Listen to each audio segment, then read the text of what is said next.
श्रीहरिस्तोत्रम् जगज्जालपालं कचत्कण्ठमालं शरच्चन्द्रभालं महादैत्यकालं नभोनीलकायं दुरावारमायं सुपदमासहायं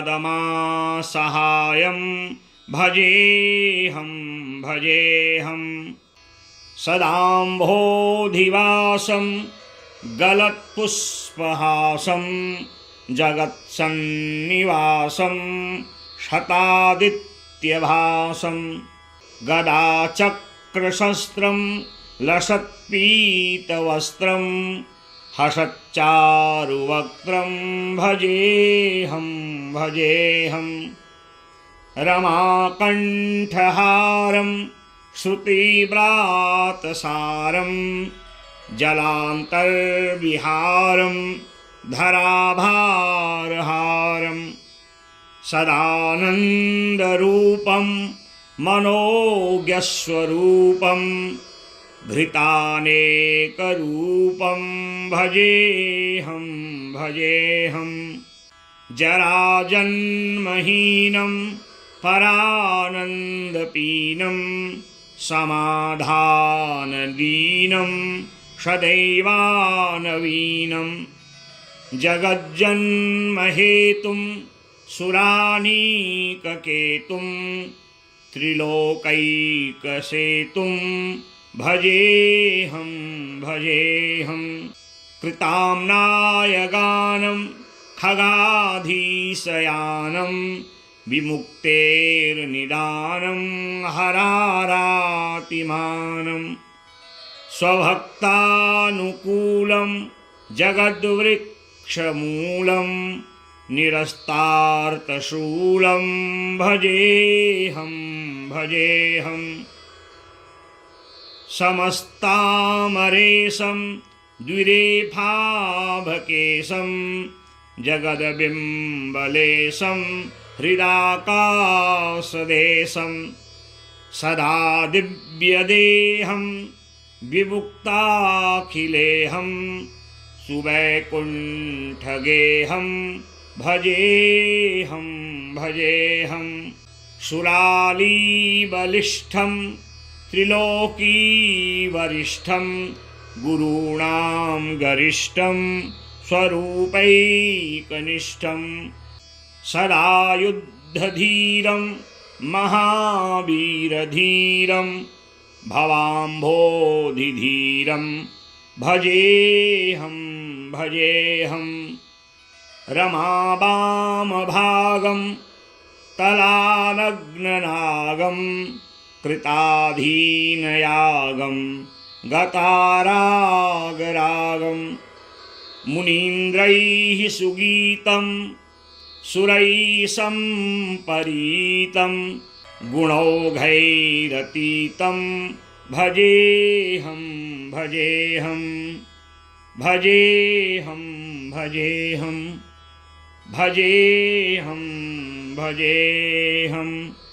इदं यस्तु नित्यं समाधाय चित्तं पठेदष्टकं कष्टहारं मुरारेः स विष्णोर्विशोकं ध्रुवं याति लोकं जराजन्म शोकं पुनर्विन्दते नो जराजन्म शोकं पुनर्विन्दते नो। श्रीहरिस्तोत्रेण हरिः प्रीयतां श्रीषट्पदी स्तोत्रम्।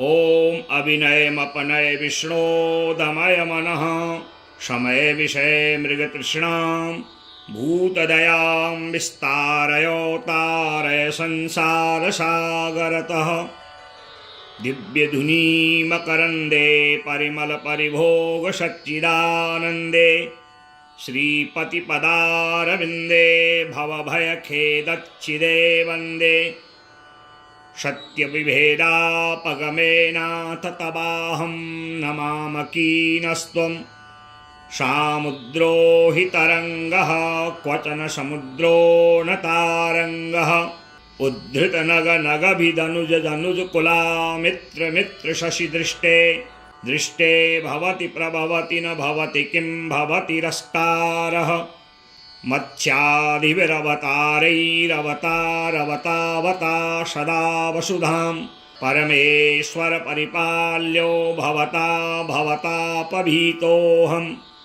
दामोदर गुणमन्दिर सुन्दर वदनारविन्द गोविन्द भवजलधिमथन मन्दर परमं दरमपनयत्वं मे नारायण करुणामयि शरणं करवाणि तावकौ चरणौ इति षट्पदी मदीये वदन सरोजे सदा वसतु। अनेन षट्पदी स्तोत्रपाठेन श्रीनारायणः प्रीयताम्। श्रीविष्णुपञ्जरस्तोत्रं छन्दः। ओमस्य श्रीविष्णुपञ्जरस्तोत्रस्य नारद ऋषिः अनुष्टुप्छन्दः। श्रीविष्णुः परमात्मा देवता अहं बीजं सोऽहं शक्तिः। ॐ ह्रीं कीलकं मम सर्वदेहरक्षणार्थं जपे विनियोगः। करन्यासः।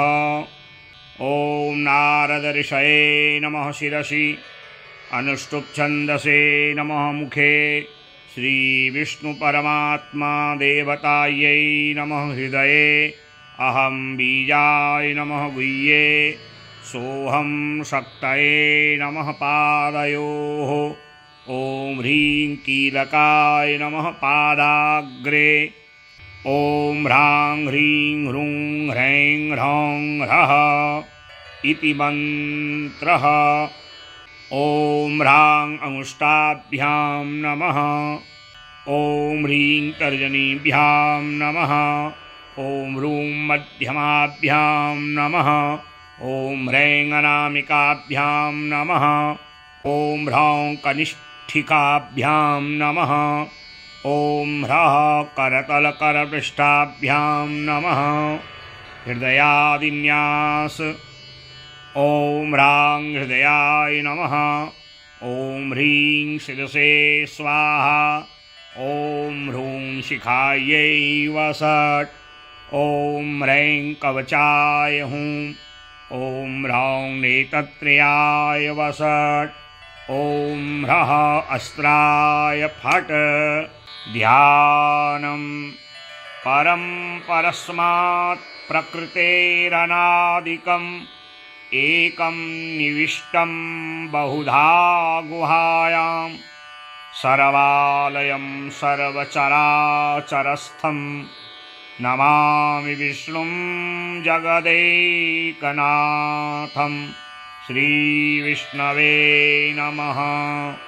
विष्णुपञ्जरकं दिव्यं सर्वदुष्टनिवारणम्, उग्रतेजो महावीर्यं सर्वशत्रुनिकृन्तनं, त्रिपुरं दहमानस्य हरस्य ब्रह्मणोदितं, तदहं सम्प्रवक्ष्यामि आत्मरक्षाकरं नृणाम्।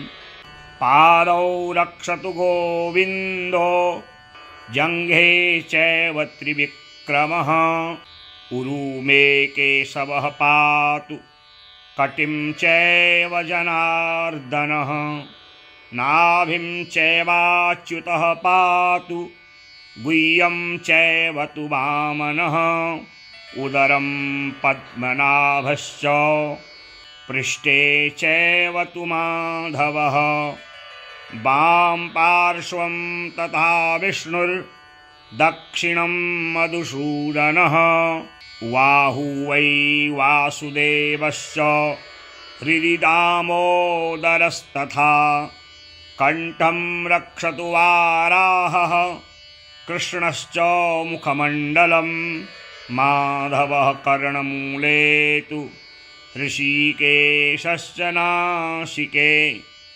नेत्रे नारायणो रक्षेल्ललाटं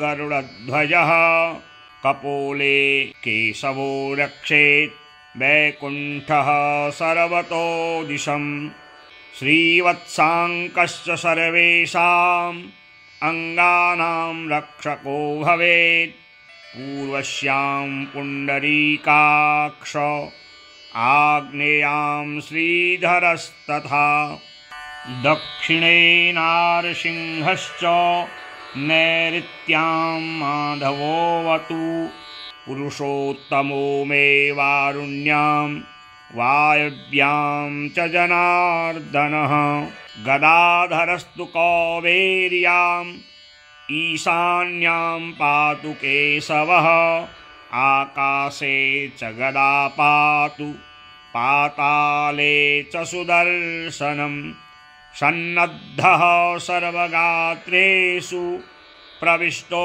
विष्णुपञ्जरः विष्णुपञ्जरविष्टोऽहं विचरामि महीतले राजद्वारे पथे घोरे संग्रामे शत्रुसङ्कटे नदीषु चरणे चैव चोरव्याघ्रभयेषु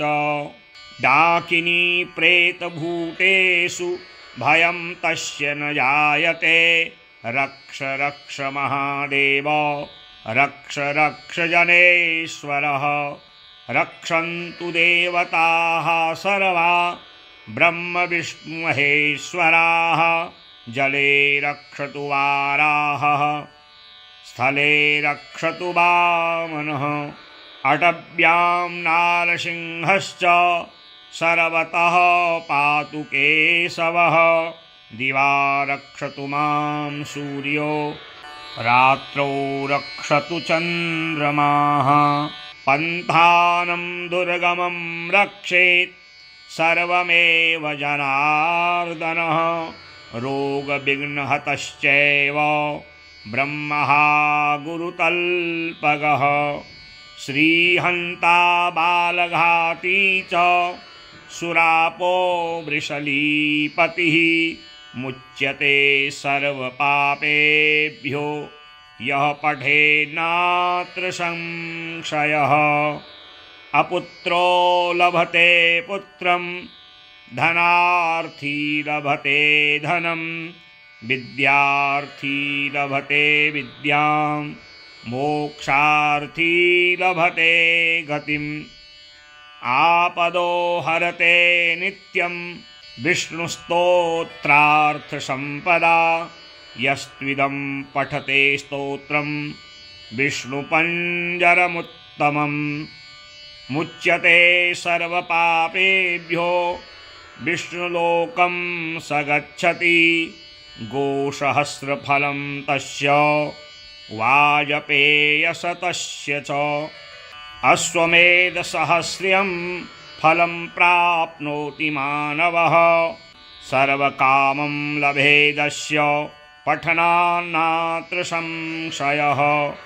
जले विष्णुः स्थले विष्णुर्विष्णुः पर्वतमस्तके ज्वालामालाकुले विष्णुः सर्वं विष्णुमयं जगत् श्रीब्रह्माण्डपुराणे इन्द्रनारदसंवादे विष्णुपञ्जरस्तोत्रेण नारायणः प्रीयताम्।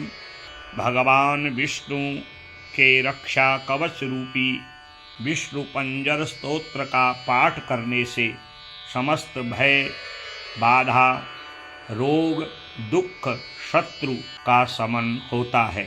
प्रातःकाल स्नान आदि से निवृत्त होकर के धूप दीप जला करके आचमन करें और अंगन्यास करन्यास और हृदय आदि न्यास करके भगवान विष्णु का चतुर्भुज रूप का ध्यान कर इस स्तोत्र का पाठ करें और जो मनोभाव से विष्णु पंजर विष्णु कवच स्तोत्र का पाठ करते हैं उनकी समस्त बाधाओं का निराकरण हो जाता है। हरि ओम तत्सत। हरि ओम तत्सत। हरि ओम तत्सत।